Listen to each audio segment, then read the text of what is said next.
Saya sebutkan dengan teman-teman saya namanya diet Abasa. Jadi surah Abasa itu menceritakan tentang apa? Tentang biji-bijian, sayur-sayuran, zaitun.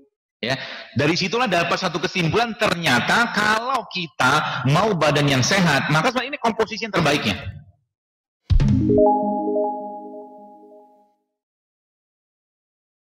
Kita bicara tentang diet. Islam itu sebenarnya nggak kenal terlalu detail dengan diet. Ada diet, inilah diet itu sengaja.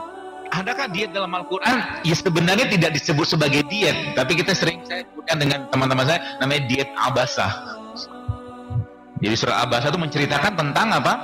Tentang biji-bijian, sayur-sayuran, zaitun. Ya, dari situlah dapat satu kesimpulan, ternyata kalau kita mau badan yang sehat, maka ini komposisi yang terbaiknya. 4/6 yang kita makan tuh buah dan sayuran, 1/6 tuh biji-bijian, 1/6-nya lagi adalah protein hewan. Oke, saya jelaskan sedikit biar kita lihat biar kita bisa bayangkan. Singa makannya apa? Daging. Ada singa makan ketoprak atau pecel, gado-gado kan nggak ada. Dia makan daging terus. Kenapa singa makan daging?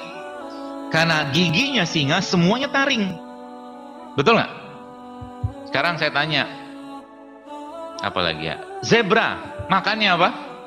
Rumput. Kenapa? Karena giginya zebra itu gigi seri sama gigi geraham aja, nggak ada gigi taring. Nah, saya tanya Anda, giginya apa?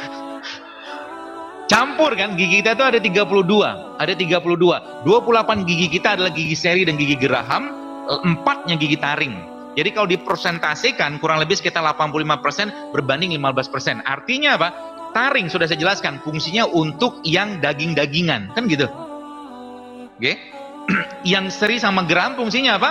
Untuk yang non daging, nabati lah. Jadi yang taring itu hewani, non taring itu nabati. Maka dari situ udah kesimpulan sebenarnya. Kesimpulannya apa? Ketika di situ sudah tak seimbang, apa yang terjadi? Pasti muncul masalah.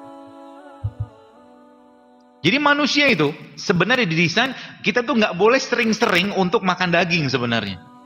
Kenapa? Karena gigi kita cuma 4 taringnya, kecuali taringnya giginya taring semua. Kalau giginya taring semua, maka tiap hari makan daging. Dan itu semua sudah kita lihat dalam Al-Quran. Al-Quran menjelaskan hal seperti itu. Ya, kalaulah kita banyak makan daging, ya banyak makan daging, maka harus ada kompensasinya, Bu. Dan daging tidak punya antioksidan. Antioksidan ada di mana? No, di beliau itu. Nah, ini buah. Antioksidan ada di sini. Di sini ada asam amino, di sini ada enzim. Artinya bahan baku pembentuk gen kita itu ada di sini. Daging itu hanya sebagian kecilnya saja. Ya, berarti dokter menyarankan vegetarian? Enggak. Saya tidak menyarankan vegetarian. Tetap makan daging, cuman jangan terlalu sering. Kenapa? Tadi saya katakan, karena bahan pembentuk gennya kita, which is itu asam amino, dan khususnya enzim antioksidan segala macam, itu tidak ada di daging, hanya ada di sayur sama buah. Itu udah clue sebenarnya. Ya, itu sudah clue. Jadi kalau kita mempelajari, maka sebenarnya kayak misalkan contoh ini. Ibu-ibu, mungkin kalau Anda lihat kata-kata ini mungkin agak-agak bingung. Makanlah buah bersama kulit dan bijinya. Protes kan? Jadi buah itu paling bagus dimakan semuanya. Bijinya dimakan, kulitnya dimakan, ya semua dimakan. Tapi kan nggak bisa kan? Nggak bisa. Contoh mungkin saya pernah cerita tentang duren. Duren itu kalau saya saran jangan banyak makan daging durennya, banyakin makan biji durennya. Lu kok bisa? Karena biji durennya justru malah tinggi kolagen.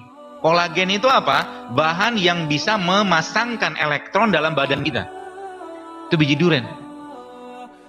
Maka kalau Anda ketemu dengan buah dan buah itu ada bijinya, saran saya makalah dia kalau lazim. Ada beberapa buah yang memang saya saran makan sama bijinya. Contoh anggur. Exclude kedondong. exclude, tidak termasuk. Ada anggur, kemudian apa lagi? Ada manggis. Apalagi pepaya jangan, karena pepaya itu bijinya dia obat KB alami sebenarnya. Biji pepaya itu. Jadi kalau yang mau KB-KBan, makan biji pepaya. Tapi saran saya, ngapain juga pakai KB? Kenapa? Baik, saya ceritakan hadisnya. Nabi bilang apa? Aku akan banggakan para muslimah-muslimah di depan para nabi dan para malaikat, nanti mereka-mereka yang punya keturunan atau anak yang banyak.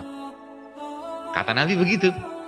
Dan ternyata sains memang membuktikan wanita yang mempunyai keturunan yang banyak, telomer itu bagian dari gen kita tuh, dia memanjang. Artinya wanita yang punya anak banyak, dia awet muda. Gitu. Jadi jangan khawatir dengan rezekinya, pasti dikasih Allah, tenang aja. Saya punya teman satu angkatan saya dulu di FK, anaknya sekarang kalau nggak 10. Wajahnya sama aja kayak zaman lu kuliah. 10, Bu. Dan tidak ada pembantu di rumah. Saya lucu. Jadi setiap tahun bikin anak nih orang. Nah, itu pilihan sih ya. Kenapa bisa kayak begitu? Karena memang wanita itu di rumah surganya, jangan kemana-mana. Sekarang masalah muncul gara-gara wanitanya keluar rumah, kerjalah ini segala macam, ya. Makanya doa minta sama Allah. Kalau Anda pengen, saya sarankan lebih baik wanita di rumah aja. Kalau pengen bisnis di rumah aja lah. Banyak kok duitnya di rumah tuh, ya, nggak usah keluar-keluar, ya, seperti itu.